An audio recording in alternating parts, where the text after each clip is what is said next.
Marami po ang mga Pilipino ang tila naiinip na ho dito sa pag-usad ng investigasyon dito po sa korupsyon na napakatindi na nangyari sa ilalim po ng Marcos Jr. Administration at pinag-ugatan itong flood control project.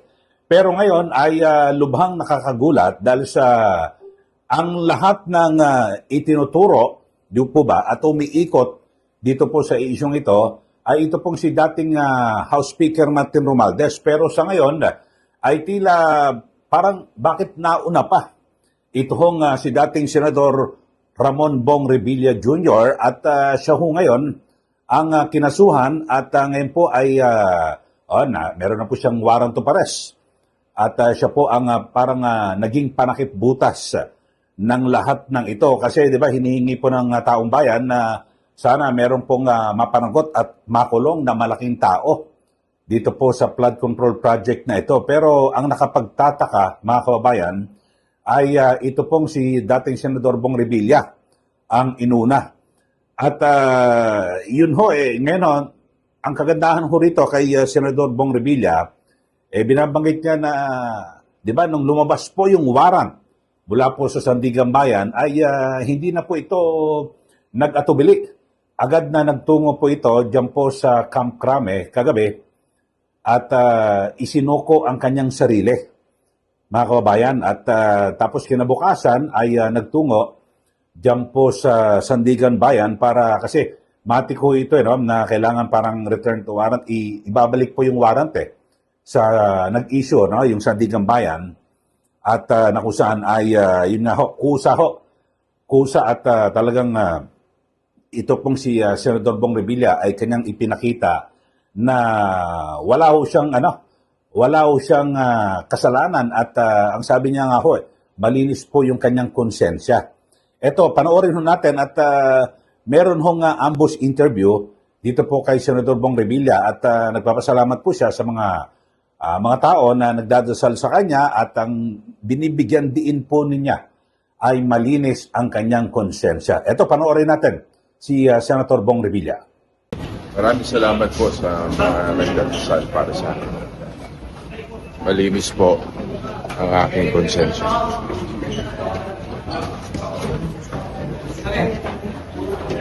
Yan po, ang maikling pahayag ni dating Senador Bong Revilla, mga kababayan. At maging itong kanyang anak na si Cavite Congressman Joel Revilla ay nakiusap din po sa publiko at sa media na hayaang gumulong ang hustisya at nang walang pressure, ingay at premature conclusion kasunod ng voluntaryong pagsuko ng kanyang ama na si dating Senador Revilla. Yun ho, at alam niyo ho, ang Philippine National Police ay nagpahayag po ng pagkatuwa at siyempre parang isa raw po sa magandang ehemplo.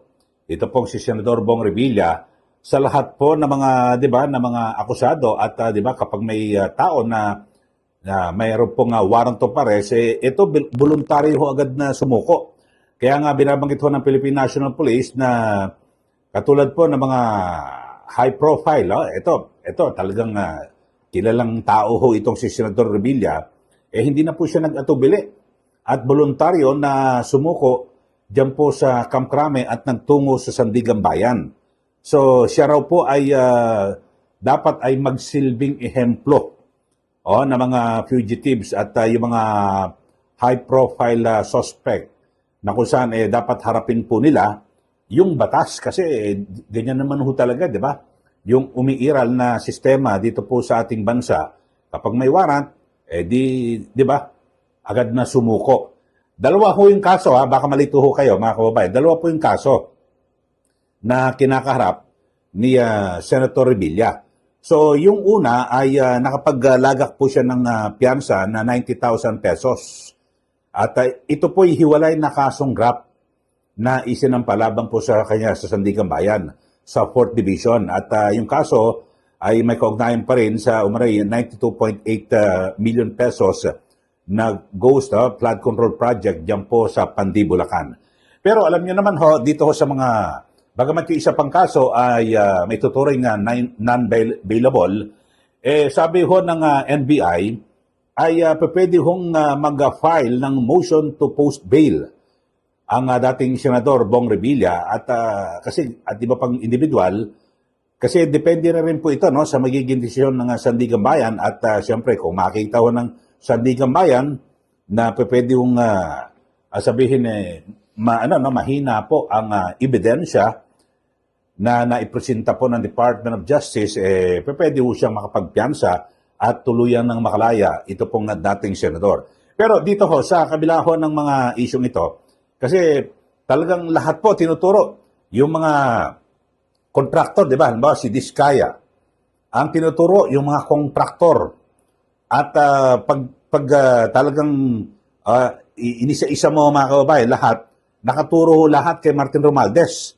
Tapos, nung humarap sa Senado, ito pong si Orly Gutesa, yung dating sundalo ng Philippine Marines na tauhan ni Zaldico, si Martin Romualdez din ang tinuturo. Dalawa na, Tapos, ito hong si Henry Alcantara, engineer Henry Alcantara, si Bryce Hernandez, at ito pong si dating Yusek Bernardo, ang itinuturo po si Zaldico. Pero nung nakaturo sila kay Zaldico, si Zaldico naman ay itinuturo si Romualdez. So lahat kung pagsasama-samahin nyo mga kababayan, lahat po si Romualdez ang tinuturo at may pangunahing malaking papel dito po sa flood control scandal na ito. Pero ito hong matindi. Siya ho ngayon ay tila libre at wala po. Narinig niya, napanood yun naman siguro yung nangyari dyan po sa Senado na kung saan ay parang mukhang talagang maabsuelto ho ito pong si Romualdez. Bagamat marami pong mga tao ang naniniwala na meron po itong kinalaman at bukod po kay Romualdez ay may mga itinuturo na pwedeng yung pinagkunan ni Romualdez ng lakas ng loob dito po sa sinasabing di umano yung pagmamaniobra sa budget. Kayo ho, sino ho ba nakikita nyo rito na talagang sabihin natin na may malaking ginawa, role or talagang nagmaniobra ng lahat na ito? Kasi ang tinuturo lahat, Zaldico, Romualdez, at meron pang isa na sinasabi na posibleng mastermind. Pero lahat ho yan, lahat ng mga pagdinig ko, ano mang usapan. Pero ang nangyari, biglang si Bong Revilla ang lumabas.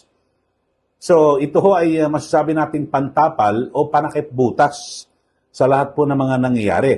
Pero akala ko siguro ng mga nag-isip po nito, mga kababayan, ay baka ang akala ay kakalma na po. Kasi pwede ho nilang gawing naratibo, di ba, na hinihingi ng taong bayan. Ako, kinakailangan malaking isda, may makulong, maaresto, at mapanagot dito po sa flood control project. Ito na, si Revilla ang ginawa nilang ehemplo. Pero, hindi po dito magtatapos ito. Kasi alam niyo, matatalino po yung taong bayan na yung wala ho sa sa eksena itong si Bong Revilla. Actually, nananahimik na nga ho ito dahil sa natalo po ito noong 2025 senatorial elections. Pero yun po talagang idiniin Kaya nga sabi ho nga mismo ni Senator Amy Marcos, siya raw po ay nagtataka. Dahil sa bakit inuuna pa na pagtuunan ng pansin ng sinasabing investigasyon at papanagutin dito po sa flood control ay yung mga senador. Kasi di ba ito si Senator Bong Revilla, dating senador, tapos may mga sinasabi, si Senator Joey Villanueva, si Senator Jingo Estrada. So, samantalang nung unang pumutok, ito pong isyong ito sa flood control, talagang maraming kongresista, mismong si Senator Ping Lacson, siya ho nagbunyag na nasa 67 contractor o congressman na contractor pa ang sangkot dito. Pero nasaan na? Wala pa hong congressman na nakukulong. Meron sila na maglabas sila ng warrant, sinampahan ng kaso, dating Congressman Zaldico, pero wala ho, nasa abroad So lumilitaw ho mga kababayan na talagang parang ang magiging perception po rito, baka naman drama lang ho ito, moro-moro at talagang ang masaklap po rito, si dating Senador Bong Revilla, ang ang napagtuunan ng pansin at ginawang panakip-butas. Kayo, mga kababayan, ano masasabi niyo rito? Kasi talagang lahat po, at kahit sino, kahit kanino ka magtanong, sino ang sa tingin niyo may malaking ginampanang papel dito po sa flood control scandal na ito? Lagi hong sinasagot Romualdez Saldico. At merong iba naman na tumatagos hanggang kay Pangulo Marcos Jr. So yun lang ho. Pero wala pong nababanggit na senador. Mga kababayan. Pero yan na lang ho parang lumutang na lang ho yan Nang yung ilang mga kongresista kanya-kanyang nagpulasan at wag ho silang madamay. So baka naman merong plano talaga at ewan ko lang ho kung itong kasi kapag may congressman na ito pananaw ko lang naman ho ito kapag may congressman po na nadiin, baka ituro agad ng diretso si speaker, dating speaker, Romualdez, na sabi, sige, di ako, ito ang aking kasabwat. Di ba, todas, sa kaya wala. Yung magkapatid na Yap, wala pa rin naman ho O wala pang warrant.